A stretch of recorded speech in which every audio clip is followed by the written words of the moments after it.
Right, I'm just doing a little video clip on saying I'm having trouble with my Truma heating system. This is in the Swift van that we've got.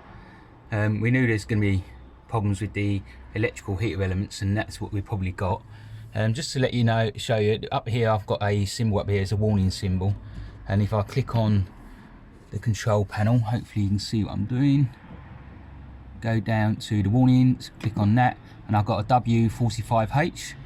And that's indicating that we've got an interrupt of power supply to the heater system of the 240 volt power. And I know I've got no heating and no hot water when I'm running it on electrics.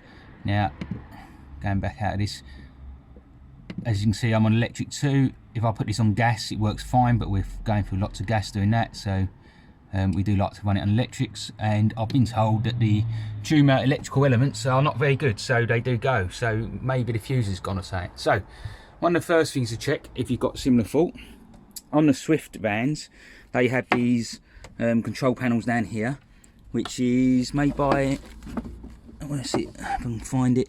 There you go, made by Sargent. And on that we've got the light here that's lit up, and that's the heater and hot water light, which if you knock it and that goes off, you're obviously taking the 240 volts away from your heating system, so you'd get that fault. So that's one of the checks, which I've already done, and that wasn't the fault.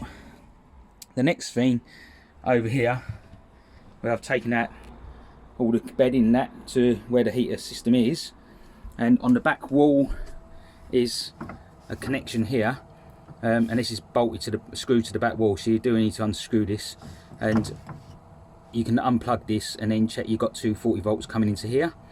There's 3 pins, I'll just show you that. So I've just unplugged the plug, and I've got my flute meter up here, and I'm going to try and connect onto it. The video might be a bit strange. So I've got my connections in there to test it, and there you go, I've got 240 volts coming into here.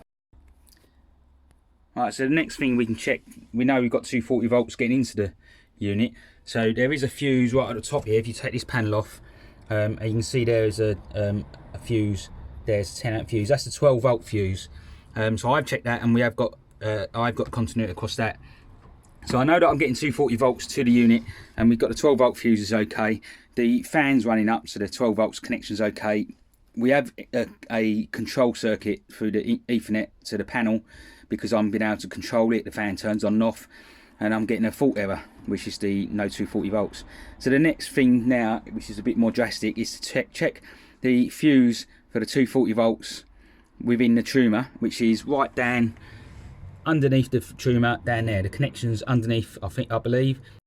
So my next thing is to take out this unit. So I've already drained the water down. The 240 volts already been disconnected. I'll be disconnecting the 12 volts by the circuits, so that there's no voltage going into it. And the first things that we'll be doing, we'll be taking these pipes off. These have little screws in here to connect them in, hold them in, and then take them screws out, and you can just pop them out. And then they have these plastic connections which you can take out of the way. And then you can see down the bottom here you've got the Trumas screwed to the floor, 4 screw connections, 1 in each corner, but they have opted to not screw in the back one over the back, which is a bit of a bonus, because that would be a pain to get out. And then you've got water pieces. These have already been drained. You should just be able to pull that black piece in there, and as you push it in, might use a screwdriver, they will pop off. And then a gas connection, which just unscrews. So I'm going to get on with unscrewing it all, and then let you know how I get on. Right, so now the unit is completely out, and I've got it sitting on top of my bed on a plank of wood, so that I've got more easy access to it. It turned out the back pipes which went in here are only friction fitted, so they come out easily anyway.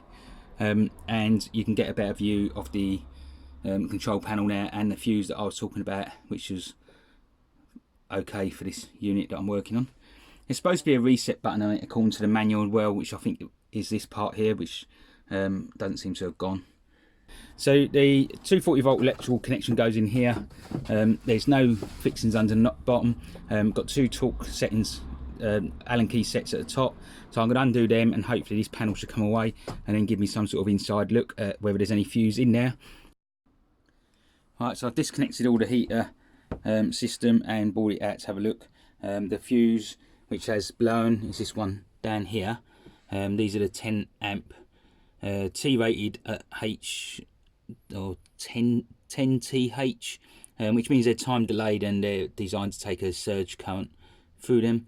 I expect that I'll have to get these from eBay, and we'll get back to you when I've got them.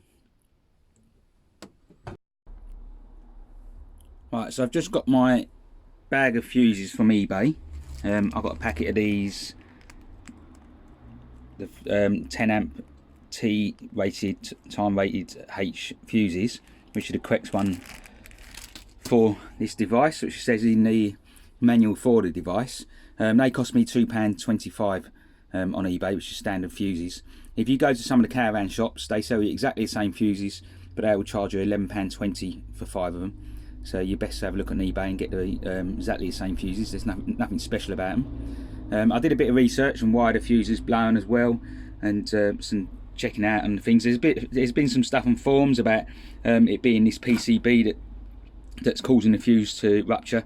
I can't see it really. I've checked out every element on this PCB, and there's not much really that cause that fuse to blow. The diodes here are all okay. There's a couple of diodes down here which are just for the back EMF on these relays, which aren't blowing at all, and the transistors are fine. There's an optical isolator which is purely just for this communication to the top ones, probably stop any 240 getting up to your top control panel, and that's fine.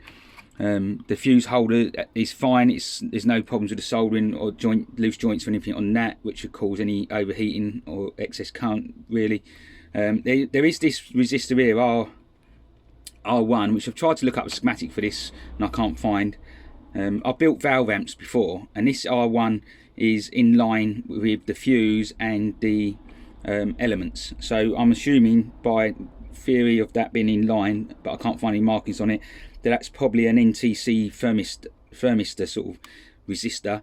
It's got 1.3 mega ohms across it, and it's connected to the fuse one end and the elements are connected to the other end of it, so it's in series with the elements, and the chances are that's to stop any surge currents. And what these do is they start at a very high resistance on your first power going through it, and as more current goes through these, the resistance goes lower, and so they become obsolete to the resistance of the circuit, and so they're reducing the amount of current when you're first switching your heater on. They use them on valve amps a lot, and I've used them for valve amp power supplies, so it's in line with the fuse and it's probably there to limit the amount of current.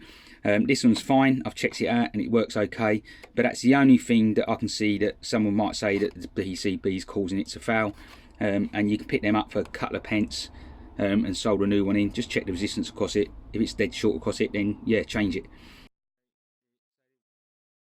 So the resistance across the elements, which I've just checked, which are the two bottom ones for one element, I'm assuming, and two top ones for the other one, from what I can gather from resistance reading and voltage checks, I'm getting 30 odd ohms across each element, which I would say is probably pretty much normal.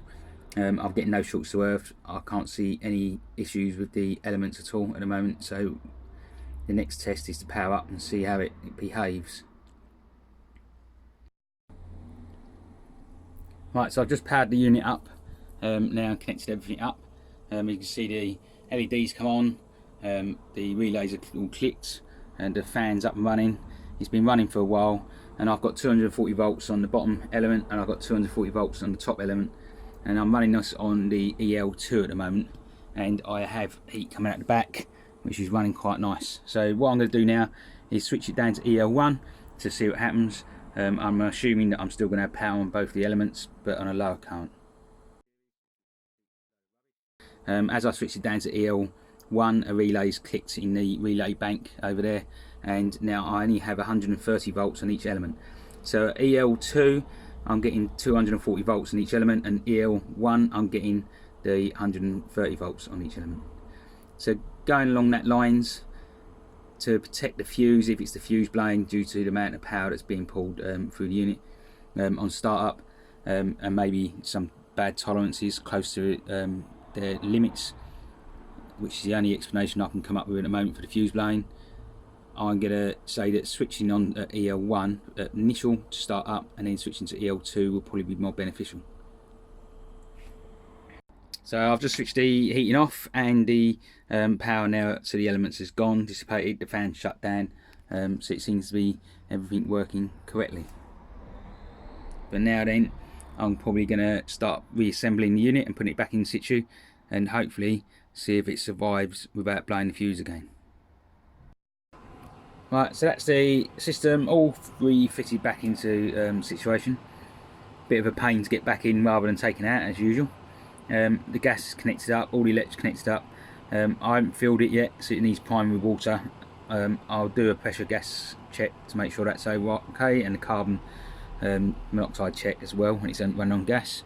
But other than that, it's been running for over an hour now with full heat. I've got it on quite high heat temperature just to see it running at full temperature, and I've got it on maximum airflow, which you can probably hear.